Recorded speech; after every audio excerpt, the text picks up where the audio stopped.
Boa tarde, pessoal. Eu me chamo Charles Vieira Bahia e irei dar continuidade ao nosso trabalho aqui, onde abordarei a globalização do criacionismo e do design inteligente. Bom, a globalização ela foi apresentada a partir da década de 70 do século 20 e ela tinha como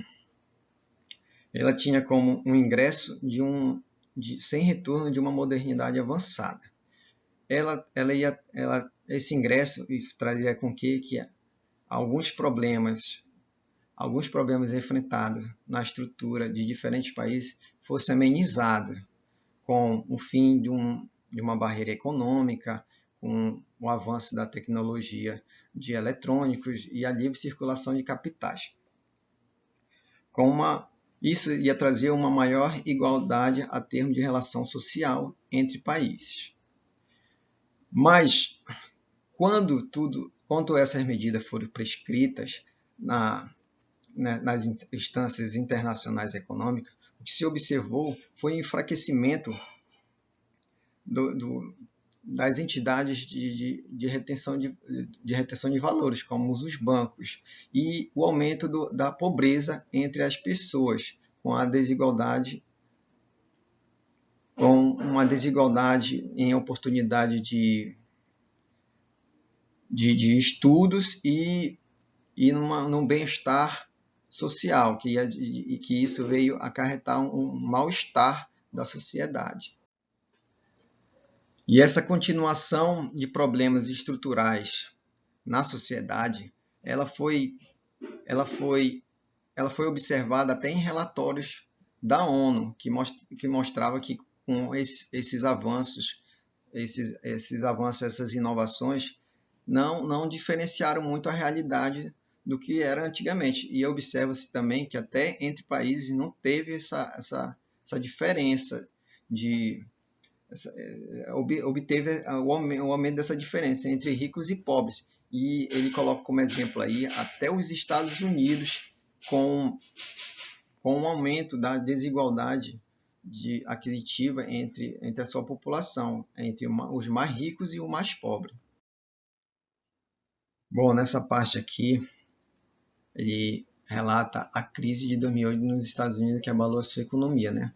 E coloca esse estudo para colocar como exemplo os Estados Unidos, que teve a intensificação muito acentuada do desenvolvimento do criacionismo nessa fase, porque nessa crise de 2018 abalou ainda mais a sua estrutura econômica da sua classe social, dividida ainda mais entre ricos e pobres. Mas ele alerta também que antes dessa crise, antigos escritores literários já haviam abordado em suas obras que essa diferença social já persistia. E com isso, o criacionismo tomou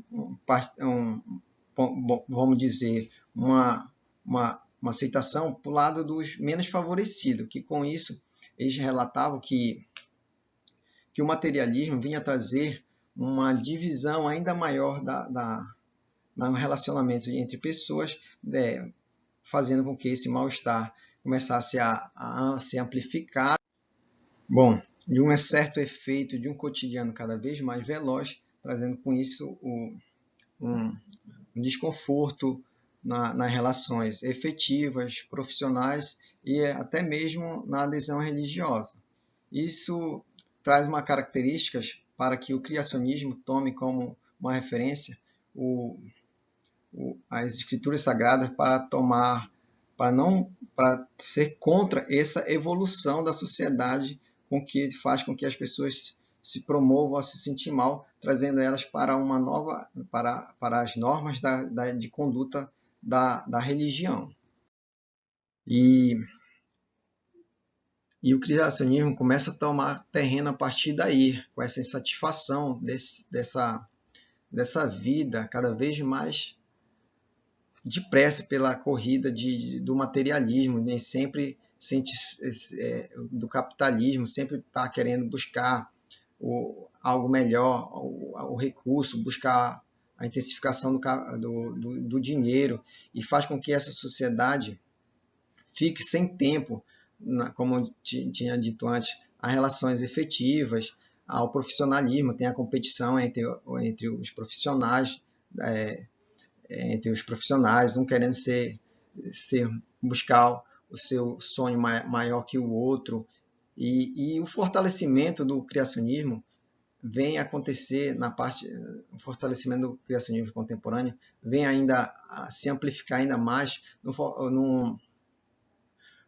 quando ele começa a fazer aliança com partidos poderosos, com partidos políticos poderosos, que com isso ele começa a ter uma situação financeira melhor para expandir essa sua crença, essa sua ideologia, né? de perpetuação sobre o evolucionismo. E pode-se ver isso aí até nos governos de alguns presidentes dos Estados Unidos, como Ronald Reagan e o George Bush, pai e filho, e encontra também na Associação Discovery Institute, o criacionismo no Brasil, né? Diferente dos Estados Unidos, o criacionismo no Brasil ele é pouco ainda pesquisado na sociedade. Tem poucos relatos de pesquisa, mas esse segmento vem se ampliando nas camadas mais protestantes da população. No país, o país já conta com 2 sociedades criacionistas, que é a Associação Brasileira de Pesquisa e a Associação Criacionistas Brasileira. E também vamos ver que o criacionismo ele se intensifica na área escolar também, né? Como podemos ver no próximo slide aqui. Aqui no sistema educacional, a internacionalização do criacionismo se confirma na escola, como exemplo aqui, a Maxer, em São Paulo, onde ela trata nas suas aulas de ciência uma perspectiva do criacionismo, mesmo nas aulas de ciência, né? Nela, ela aborda a diversidade das espécies exposta não como um resultado da evolução, mas antes como representando uma sabedoria divina, uma sabedoria de Deus. Com isso, ela retira os livros didáticos, sobre ciência e coloca uma apostila vindo da Associação Internacional das Escolas Cristãs, que aí pode dizer que a internacionalização do criacionismo começa a vir a ser importada para o país dessa forma, sobre essa parte do estudo.